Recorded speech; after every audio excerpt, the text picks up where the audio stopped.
हाग्रामा सारा शिब जाफिनगोन 100% कुनु डाउट गैला सुक्तिया 2003 मा सुक्ति दंमोन मोनफ्रोमबो दफाखौ हाग्रामा सारा क्लियार बानायजोबबाय क्लियार मोनसे एग्रीमेंट पिस एनडीएबी को नाम खालामनानै लांनानै एग्रीमेंट खालामहैनानै खप्लासो लाबोदों गावनि माहाजोन जानो थाखाय बोरो बिसोरनि सुक्तियाव मा दंमोन रेलवे कस्ट फेक्टरि जानो गोनां मोनबाय जोंनि आंथल क'क्राझार गेजेराव आरो बेनिफ्राय स्पर्ट्स इउनिभार्सिटी साइ बादि मोनसे इउनिभार्सिटी जानो गोनांमोन बेबो जायाखै आरो मोनसे जाहैबाय आयुर्वेदिकनि मोनसे इउनिभार्सिटी जानो गोनांमोन बेबो जायाखै लाटु दिनै 5 बोसोर गभर्नमेन्ट सालायना जोबनो थांबाय दासिमबो बिसोरनि सुक्तियाव जानाया मोनसेबो दिनैसिम रुफायानो जायाखै बेफोरबायदि थगायसुला मानसिखौ जों बोरै भट होनांगौ रायजो राजाफोर प्रमद बर'नो जों बोरै भट होनांगौ होगोन नामा एबाराव होबावगोन मा आसनि होगोमोन बिसोरो बै समाव 2020 आव न'खर साख्रि होगोन सेल्फ हेल्प ग्रुपनो 75,000 होगोन सोर मोनखो माथो गावसिनासो गारि घोड़ा बेसेबांबा गिदिर जायगा न' लुनानै लाजोबबाय जोंनो नांगौ हाग्रामा महिलारि सारखौ जोङो गोदानै जोंहा सिब बानायफिनथारनांगौ होमबासो जोंनि बिटिसिया रंजा बाजा जोङो मोनसे मोजां सुस्थ' भाबै जोङो थानो हासिगोन एबार जोंनि गेजेरावथ' सानै बिजाथि दं आंबो सासे ओमफ्राय बिनिफ्राय जाखुमोन नार्जारि आदाबो सासे जोंनि बिथोराव सानैनि बिथोराव सोर मोनो जोङो सासेल'सो मोनगोन टिकेटखौ नङा होमबा जायखि मोना आंबो बे दोलोखौ गारनानै खारोब्ला नोंसिनाव लावथि दोनखा सफिना लावथि गंसे सेना दोनखा जाय खारो बेखौ न'आव थांनानै लावथिजों बुहै Bip long live BPM long live हाग्रामा महिलारि जिंदाबाद आरो हाग्रामा सारा शिब जाफिनगोन 100% कुनु डाउट गैला क्लियार बुंथारबाय आं दिनै बे दावलिगुरि मनज फंबायनि न'आव हाग्रामा सारा दै बे जानो गोनां 2025 नि बिसायख'थियाव बिटिसिनि बिसायख'थियाव शिब महरै नोंथांमोननि सिगाङाव खाथां जाखाबाय बे जाफिनगोना जाफिननांगौना जाफिननाङा दे रायजोफोर जाफिननांगौ आखै खबनो बयबो हाग्रामा सारा जेरैखि जाया जों शिब बानायफिननाया जोंनि थाखाय बे दहाय बिथां बुंलांनाय बायदि खामानि मावनानै जों जेरैखि देरहासार जालांगोन आरो बेनिफ्राय दिनै जोंनि हाग्रामा सारमोनाथ' मालाय जा देरहानानै शिब जाहैनोसै सालाकाथिनाबो देरहानानै इएम जानोसै बावखुंग्रिनाबो देरहानानै इएम जानोसै दतमानाबो देरहानानै इएम जानोसै फकिराग्रामनाबो देरहानानै इएम जानोसै दाना जोंनि बनगावआ जुदि बिजाथि महरै सासे देरहालाङाब्ला बे बनगाव समस्तिनि ओनसोलनि रायजो राजाखौ सोर खेल लागोन बिजाथि गैयाबा सासे प्रतिनिधि जायाब्ला नोंसिनि थाखाय गार्जेनथ' नांथारगोन नोंसिना बयहाबो समस्या थायो युथ गथ'फोरनि थाखाय समस्या थायो बोराय बुरिनि थाखाय समस्या थायो बेफोरबायदि समस्याखौ सुफुंनो थाखायथ' सासे बिजाथि महर थिखांहरो रायजो राजाया दा बे बिजाथियासो नोंसोरनि गांनाय उखैनाय बे ओनसोलनि नैबे दावलिगुरि गामियाव मा अभाब दङ माबा नांगौ नामा केनेल नांगौ नामा सुइस गेट नांगौ नामा बानायनो थाखायथ' बे प्रतिनिधि रायजो राजानिखौ खामानि मावनो थाखायथ' सासे प्रतिनिधि जानानै थांनांगौ सासे बिजाथि महरै थांनानै बै जोंनि एसेम्बलि दरबाराव बुंहैनो हानाय सासे बिजाथि जालांनांगौ होमबा देरहासार खालामथारनांगोन बे जोंनि बनगाव समस्तिनिफ्राय सासेबा नंगौना नङा देरहासार खालामथारनांगोन होनबासो नोंसिनि नांगौखौ जों होनो हागोन बिजाथि बाथ्रा आरो आं बेखौ बुंनोसै दाना 2021 नि 1 नभेम्बरनिफ्राय आङो जेब्ला राजीब ब्रह्म बिथाङा खारलाङो बिसलेब दोलोखौ गारना खारलाङो बे दिननिफ्राय फैद' बिथां खारलांनायनि उनाव आंनो हाग्रामा सारा बै पाटगावनि हाई स्कुल फोथाराव 1 नभेम्बर थारिखखालि आंनो दायथ' होदों दायथ' होनानै आङो बनगाव ब्लक कमिटिखौ लानानै प्राइमारि कमिटिखौ लानानै हाबजोब्बाय आङो नैबे दावलिगुरियावनो आं गदाय लास्ट मिटिं खालामफैदों लास्ट मिटिंखौ सेस प्राइमारिखौ हाबजोबना 13टा प्राइमारि दं जोंनाव जाहारबारि वेस्ट मालिगाव सिजौगुरि पाटगाव आफलागाव गंसिगाव बनरगाव दावलिगुरि दाउलाबारि सुखानजरा मागुरमारि शान्तिनगर 13टा प्राइमारि दं जोंनाव 13टा प्राइमारियाव हाबजोबनानै जेब्ला जोंनि रायजो राजाफ्राथ' बिराद स्ट्रं देखायफिनबाय कुनु बिपिएफनि रायजो राजाफोरा दोरोदबो लोरोदबो मावखायाखै बिराद मोजाङै थानानै दाखालि 2026 नि एमपि इलेक्शनाव जोंनि बनगाव समस्तियाव 19,600 जों बिपिएफ दोलो हारसिङै जों मोनदों रायजोफोर जोंनि हारसिङै जाखौनो लोगो गैया रावबो दोलो खिन्थु इउपिपिएलआ मोनब्रै पार्टिजों लोगो जानानै 21,000ल' मोनदों बिसोरो जों हारसिंनो 19,600 मोनदों मानो मोनदों जायफ्रा बिपिएफ दोलोखौ मोजां मोननानै हाग्रामा सारखौ मोजां मोननानै ओरैनो मेगन मेसेबनानै दाखालि 2026 नि एमपि इलेक्शनाव जोङो 19,600 आव देरहासार जादों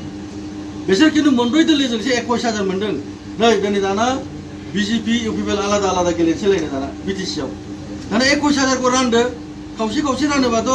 10,500 10,500ल'सो थाबाय बिसोर बोरै देरहानांगौ दाना कुनु दिन बनगाव समस्तियाव बिपिएफनि अनगायै कुनु दोलो देरहानाय रेकर्डबो गैया आरो जानायबो नङा आं बेखौ क्लियार बुङो कुनु दिन बिपिएफखौ फेजेननो हानाय दोलो गैया बनगाव समस्तियाव आं बेखौ रोखायै बुंखाबाय थायो आरो बारे आं खोथाखौ बुंदों आरो फैगौ दिनाव जोंनि नैबे जानो गोनां बिसायख'थियाव जोंनि बनगाव समस्तियाव कुनु फर्दाय दस्रा दोलो क्षमता गैया बिपिएफखौ फेजेननो थाखाय बिटिसि बादि एकर्ड नङा बिटिआर मोनसे एग्रिमेन्टसो पिस एनडिएबि खौ नाम खालामनानै लांनानै एग्रिमेन्ट खालामहैनानै फ'फ्लासो लाबोदों गावनि माहाजोन जानो थाखाय बोरो बिसिनि सुक्तियाव मा दंमोन रेलवे कच फेक्टरि जानो गोनांमोन बे जोंनि नांथल क'क्राझार गेजेराव आरो बेनिफ्राय स्पर्ट्स इउनिभार्सिटि साइ बादि मोनसे इउनिभार्सिटि जानो गोनांमोन बेबो जायाखिसै आरो मोनसे जाहैबाय आयुर्वेदिकनि मोनसे इउनिभार्सिटि जानो गोनांमोन बेबो जायाखिसै लाडु दिनै 5 बोसोर गभर्नमेन्ट सालायना जोबनो थांबाय दासिमबो बिसिनि सुक्तियाव जानाया मोनसेबो दिनैसिम रुफायानो जायाखिसै बेफोरबायदि थगायसुला मानसिखौ जों बोरै भट होनांगौ रायजो राजाफोर प्रमद बर'नो जों बोरै भट होनांगौ होगोन नामा एबाराव खोबावगोन दिनै फंबायमोन बिनानावमोन फैनाया मा आसनि होखोमोन बिसोरो बै समाव 2020 आव न'खर साख्रि होगोन सेल्फ हेल्प ग्रुपनो 75,000 होगोन सोर मोनखो माथो गावसिनासो गारि घोड़ा बेसेबांबा गिदिर जायगा न' लुनानै लाजोब्बाय गोदो होनोमोन बियो आंनो एमसिएलए बिटिसिनि एम जिएम जानो नाङा आङो सेवरागुरियावनो आंनि एबसुनि कर्टनिफ्राय गारनानै आं बाहाय रायजाहैगोन होनदोंमोन डायलग सोरनि रायजोनि गांनायखौ सुफुंनो हाखो बे दिनै बेसे गिदिर खहा खालामखो बे 5 बोसोराव जोंनि बे बिटिसिनि ओनसोलखौ बर'जों लोगोसे जोंहा दहाय बुंनाय बादि जोंनि बे बिटिसिआव 28टा जाति जनगोष्ठी 27टा जाति जनगोष्ठी दङ सोर साबसेखौ माहाजोन बानायखो बे रावखौबो खालामाखै गावसोरल' माहाजोन जाजोब्बाय बिनि आगदा आगसि थानायासो माहाजोन जाजोब्बाय जों बुंनाय बाथ्रा नङा बे गावसिनि इउपिपिएलनि मोजां मानसियानो बुङो बुद्धिजिबि मानसियानो बुङो गैला सेस खालामबाय जों बिदि होननानै सानाखैमोन बे मानसिखौ मोजां खामानिसो मावगोन सानदोंमोन बे प्रमद बर'खौ सेस खालामबाय बे दिनै गैला जाथिबो सेस आरो बिटिसिबो सेस गावसिनि मोजां मानसियानो बुङो बिराद मोजां मानसि दं इउपिपिएलआवबो बिथांमोना बुङो सेस खालामबाय बे जाथिखौबो आरो बिटिसिखौबो सेस खालामबाय बे होननानै दा बेनिखायनो जोंनो नांगौ हाग्रामा महिलारि सारखौ जोङो गोदानै जोंहा सिट बानायफिनथारनांगौ होमबासो जोंनि बिटिसिआ रंजा बाजा जोङो मोनसे मोजां सुस्थ' भाबै जोङो थानो हासिगोन आरो जों मोजां संसार जानो हासिगोन बेजोंथ' जों सेसखासै प्रमद बर'जों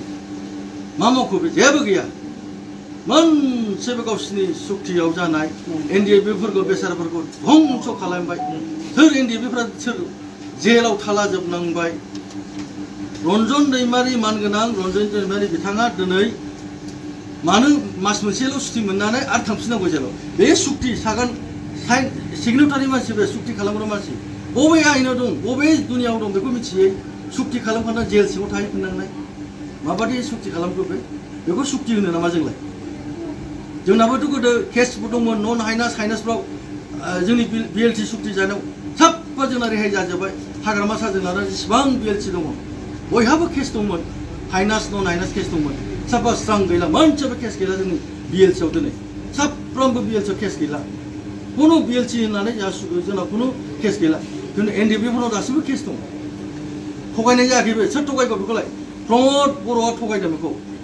इसेबां थगायनानै राजगाद्दियाव जिरायो मानसिया जाथिनिबो एसे सेन्टिमेन्ट थानो हानांगौब्ला बेबादि थगायनो हामा मानो बे बिदा फंबाय एनडिएफबि खौ बेबायदि थगायनांगौ दुखु नाङोलै जों एखमबा गोसोखांनो उन्दुनो हाया हराव बिराद दुखु नाङो एथ' अननाय खालामोलै सोरबा ओंखायनो नोंथां बिनानावमोन फंबायमोन दिनै बे जायगायाव जोंनि हाग्रामा सारनि दोलोआव मोजां मोननानै फैफिननायाव आं जोबोद गावखौनो गाव गोजोननाय मोन्दों आरो आं निस्सय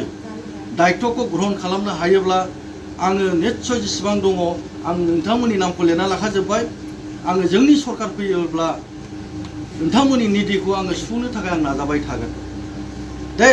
नोंथांमोननि नांगौ सुबिदा बादि देनां बयहाबोथ' माबा मोनसे सुबिदा नांगौ जायो न'खर संसार जानायाव माबा मोनसे नांगौ जायो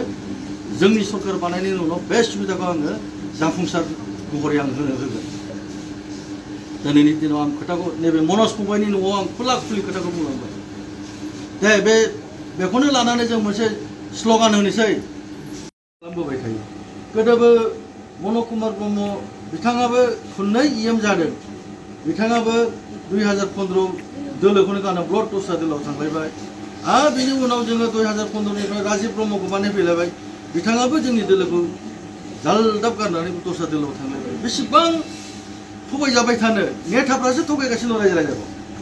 लिडारफोराहाय थगायासै रायजो बिराद बनगाव समस्ति नामा रायजो बिराद थिग ओंखायनो आं बुंदों एबार जोंनि गेजेरावथ' सानै बिजाथि दं आंबो सासे ओमफ्राय बिनिफ्राय जोंहा कुमन नार्जारि आदाबो सासे जोंनि बिथोराव सानैनि बिथोराव सोर मोनो जोङो सासेल'सो मोनगोन टिकेटखौ नङा होमबा जायखि मोना आंबो बे दोलोखौ गारनानै खारोब्ला नोंसिनाव लावथि दोनखा सफिना लावथि गंसे सैना दोनखा जाय खारो बेखौ न'आव थांनानै लावथिजों बुहै आरो जुदि आं टिकेट मोननानै जुदि कुमन नार्जारि आदाया खारोब्ला बेनावबो थांनानै लावथिजों गंसे दोनखा बेनि थाखायबो खारनो मोनला नै दिनै आङो आफादगिरि ब्लकनि भाइस प्रेसिडेन्ट सानै साथाम प्राइमारिनि प्रेसिडेन्ट सेक्रेटारि वुमेननि गासिखौबो लानानै आं दिनै मनज फंबायनि न'आव दिनै गोथार बे बाथ्राखौ बुंलांबाय सोरबा जुदि खारोब्ला टिकेट मोना होननानै बेखौ नोंसिनि सायाव थाबाय एकदम खुला खुलि रायजो राजानि सायाव थाबाय दे आरो दानि गोदान फैनाय मानसिफोराबो बेखौ नोंसोरो दिनैनि दिनाव नोंसोर बिपिएफसो जाबाय आं दा बुंगोन खुनु इउपिपिएल बिजेपि गैला नोंसोर आं दा बुंलांगोन बे बाथ्राखौ आं माखासे आंनि जोंनि बे समस्याखौसो आं खोन्थाग्रोदों सुक्तिया 6 सिडुलाव आयेन गथ'बाबाय जोंना मोननाय सुक्ति बिराद आदर्श सुक्ति बियो जायनि फलाव एकर्डआव जा दं बे एकर्डआव जत' सुक्तियाव लिरनाय दंमोन बे लिरनायखौ जों मोनजोब्बाय दिनै नैबे इन्जिनियारिं कलेजआ बे इन्जिनियारिं कलेजखौ बावखुंग्रियाव बै माबायाव रैनादाब्रियावसो लांनो गोनांमोन ओमफ्राय आंखौ सासे मानसिया बुंबाय नोंसिनि बनगाव समस्तियाव माथो मोनसेबो माबायानो गैला रायलायनानै सासे अफिसारा आंनो खोन्थादों बिटिसिनि अफिसारा मोजां आंखौ मोनोमोन आरो बे आंनो खोन्थाबाय गाबोन एसे मिटिं दङ नों रायलायहैदो नोंसोर रायलायनानै माबाहैदो बे समाव जोंना जायला सारा इएमोन मनज कुमार ब्रह्म बिथाङा इएमोन बेनि उनावहाय आं खोन्थानानै आं माखासे जोंनिनो ओनसोलनि माखासे जोंनिनो लोगो बानायनांगौ जेबो गैखाला बानायजोबखाबाय जोंनि हाग्रामा सारा बिटिसि सुक्तियाव 2003आव मा सुक्ति दंमोन मोनफ्रोमबो दफाखौ हाग्रामा सारा क्लियार बानायजोब्बाय डिस्ट्रिक्ट मोनब्रैयाव उदालगुरि बाक्सा चिरां क'क्राझाराव हेडक्वार्टार डिस्ट्रिक्ट बानायगोन बानायजोब्बाय आरो जोंनि एकर्डआव दंमोन university medical college CIT engineering college जत' जोंनि माबायाव सुक्तियाव दंमोन 2003आव जेब्ला BLT सुक्ति बानायदोंमोन आसाम गभर्नमेन्ट सेन्ट्रेल गभर्नमेन्ट बे BLT सुक्ति बानायनायाव बै जोंहानि आसामनि CM खौ लाबोलायनानै बिथाङा मेल खालामफैदों चन्द्रपारानि बै फोथाराव बबेबाथ' ओरैबायदि आनलाखिसो मैया बिथांमोन बबेबा इउपिपिएल फैथों बबेबा मा तृणमूल कंग्रेस फैथों बा बबेबा बिजेपि फैथों जोंनि दोलोखौ हाया बे खाथांखा ओंखायनो आङो दिनैनि दिनाव बिराद गोजोननाय मोन्दों नोंथांमोना गोसोखौ सानफिन हफिन खालामनानै दिनै नोंथांमोना बबे दोलोआव दंमोन सोरबा बिजेपि सोरबा इउपिपिएल दोलोआव दङ दा बिनानाव फंबाय बिदामोना दिनै बे दोलोखौ गारनानै बुजियै हयै दिनै फैनानै जोंनि बिपिएफ दोलोखौ मोजां मोननानै जइन जाफैनायनि थाखाय आरोबाव आं खेबसेबाव गोसो गोरबोनिफ्राय आं नोंथांमोनखौ आरोबाव खुलुमनानै आङो बरायबावबाय आं दिनै बरायबावबाय आरो नोंथांमोनखौ दे most welcome जों बेनि थाखायनो जोङो नंगौ जोंनि हाग्रामा सारा मिटिङाव बुंगासिनो दङ निफ्राय 2020 आव देरहासार जादों बे देरहासारखौ सोर खालामदों बे रायजो राजायासो खालामाखै होनबा भटखौथ' बेनो BPF नोसो होदोंमोन गोदो बे रायजो राजाया BJP नोथ' होआखैमोन बिथाङा 2020 आवथ' BPF नि जानासो भट बिदोंमोन किन्तु बिथाङा दुर्भाग्यजनक जोंनि रायजो राजाखौ थगायनानै BJP दोलोआव थांनानै थाहैबाय बाय कुनु जोंनि रायजो राजाया मिथिया जोंनि ब्लकआ मिथिया जोंनि प्राइमारिया मिथिया बिथाङा जोंनि बनगाव समष्टिनिफ्राय गारनानै थांनानै BJP दोलोआव जइन जाहैबाय जों आसरित सानदों मा जाखो बेलाय जोंनि बनगावआव फुटबल फाइनाल दंमोन जोंनिनो आयं कमलेश्वर बसुमतारीनि रुंसारि जानायनि मोनसे फाइनाल गेम दंमोन बिथांखौनो जोङो चिफ गेस्ट बानायदोंमोन बिथाङाथ' सानसेखालि फैबाय 11 तारिखआव लास्ट सेमि फाइनाल दंमोन सिगां खोन्था आंनि नाम्बार दं लानानै खोन्थाहर सिगिनाय गैया राजखान्थियाव खुनु सिगिनाय गैया सिग'जों राजखान्थि मोना सोरनिबा गोसोखौ सिगिनानै बोनो हाया गोसोनि भटखौ थुगोना नोंसोर थुगोन गतिके बे सिगिनायखौ खुनु गिनो नाङा जायखि दोलोनिफ्राय फैदों आं बेखौ खुला खुलि बुंखाबाय आरो खुनु गिनो नाङा गिगोन नामा नोंसोरलाय दागि खुनु गिनो नाङा बयहाबो अधिकार दं बे राजतन्त्रसो भटखौ नोंसोर थुनो थाखाय गासिबो भटार्सआ अधिकार दं खुनु दोलोखौ गिनांगौ गैया खुनु माबाखौ साननांगौ गैया आं दिनै बेखिनि बुंबाय गोबांथार बाथ्रा बुंबावनांगौ दङ दिनैनिफ्राय आङो नैबे दावलिगुरि मनज फंबायनि न'आव आङो मोनसे जयनिंखौ आङो दाखालि पाटगावआवबो जनक होननाय फंबायनि न'आव आं खालामदों आरो खालामबाय थादों आङो वेस्ट मालिगाव ओरै सिजौगुरि पाटगाव खालामबाय थादों आङो आरो खालामबावगोन आङो गोबां खालामबाय थागोन दिनै आं बिराद गोसो गोरबोयै आं बे फोरबो जोंनि थाखाय गोथार सान होननानै आं बेखौ साननानै लाबाय जोबथारनायाव आङो आनान गसाइ इसोरनाव आर'ज गाबनानै जाहाथे जों जेसेबां दं दिनै जों बाहाय नुजानाय बिदा फंबाय बिब' बिनानाव सोमोन्दोआव गोनां बयखौबो आङो आनान गसाइनाव अबंलारिनाव आर'ज गाबनानै जाहाथे जोंनि जिउ सोलेरा सान्थि रुपै जों थानो हायो आरो फैगौ जानो गोनां BTC बिसायख'थिया जोंनि BPF दोलोआ